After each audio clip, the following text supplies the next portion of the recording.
عمر بن الخطاب رضی الله تعالی عنہ روایت نبی علیہ الصلوۃ والسلام فرمای وی داسې پتا سو کی او کس کله چې دی په خو شان سره او داس وکي او د او داس په اخر کې دا کلمه وای اشهد ان لا اله الا الله واشهد ان محمدا عبده ورسوله. کله چې دا کلمه وای نبی علی السلام فرمای الله جل شانه دته د جنت اتوانه دروازې چې دینو دعوت کولاوږي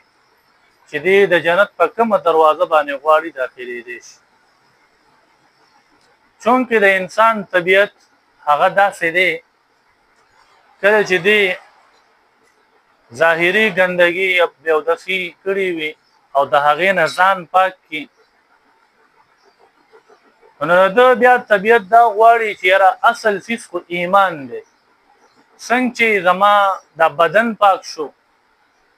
چې دا قرنګ ایمان کم ګناهونه شوي دي او دا ګناهونو دا کم بد اثرات او ګند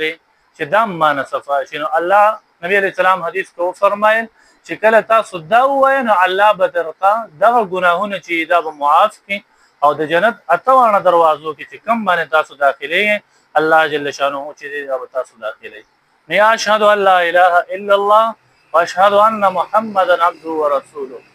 دا ویل او ورسره اللهم اجعلني من التوابين واجعلني من المتطهرين. الله ما توبه کوونکو نه وګرځي او ما د پاکیزه خلکو نه وګرځي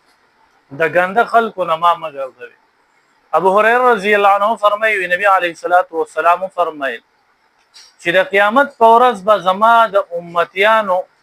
هغه زینب کم زینه جدي په اودس کین چې دا به پړقېږي نو تاسو اودس چې دینو دا کامله طریقې سره اودس چې دینو دا کوي. او بل یو حدیث کې راځي نبی عليه السلام یو ورځ په منځ کې په تلاوت کې خطا شو چې سلام نو ګرځاو نو یې فرمایل چې تاسو ولې اودسونه ناقص کوي اودس چې دینو دا کامل کوي ځکه چې تاسو د ناقص اودس د وجه نه موږ ته په قران کې چې دینو خلل راځي نو اودس کول کامل اودس کول نو په کامل اودس باندې الله جل شانه جنت ورکړي او ستا ټول ګناهونه معاف کړي او په ناقص اودس باندې نبی علی السلام فرمایي چې ما په قران کې خطا راځي نو کا پکار د چې موږ کامل او ناقص اودس چې دینو دا وفیجنو اودس کې بیا فرایض دي اودس کې سنن دي اودس کې مستحبات دي